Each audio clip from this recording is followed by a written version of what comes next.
پیارے بچوں، یہ کہانی ہے حمزہ اور اس کی بہن آمنہ کی، جو مغرب کے بعد گھر سے باہر کھیلنے کے لیے نکلنے لگتے ہیں۔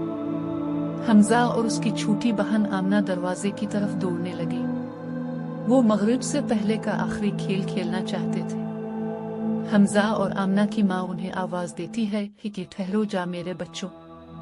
نبی صلی اللہ علیہ وسلم نے فرمایا، جب رات کا وقت آئے تو اپنے بچوں کو اندر لے آؤ، کیونکہ اس وقت شیاطین پھیل جاتے ہیں۔ حمزہ اور آمنہ رک گئے اور حیرت سے اپنی ماں کی طرف دیکھنے لگے۔ مغرب کے بعد شیاطین اندھیرے میں آزاد گھومتے ہیں اور انہیں وہ بچے پسند آتے ہیں جو اللہ کو یاد کرنا بھول جاتے ہیں۔ دور درختوں کے پیچھے ایک دھندلا سایہ، سرخ چمکتی آنکھیں، ڈرانی شکل۔ ماں بچوں کی بتاتی ہے کہ باہر جانے سے پہلے بسم اللہ کہو اور آیت الکرسی پڑھو۔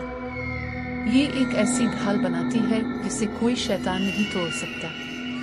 اسی رات کو آمنہ نے خواب دیکھا۔ وہ اندھیرے میں چل رہی تھی، مگر اللہ کے کلمات کی روشنی اس کے ارد گرد تھی۔ شیطان قریب آنے کی کوشش کرتا ہے، مگر روشنی کی ڈھال اس کو روک لیتی ہے۔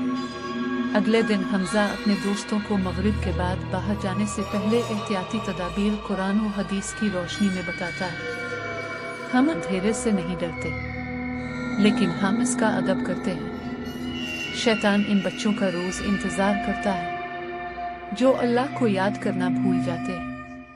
اگر آپ کو ہماری ویڈیو اچھی لگے تو مزید ایسی ویڈیوز کی اپڈیٹس کے لیے ہمارے چینل کو سبسکرائب کریں اور بیل آئیکن کو پریس کریں۔ شکریہ۔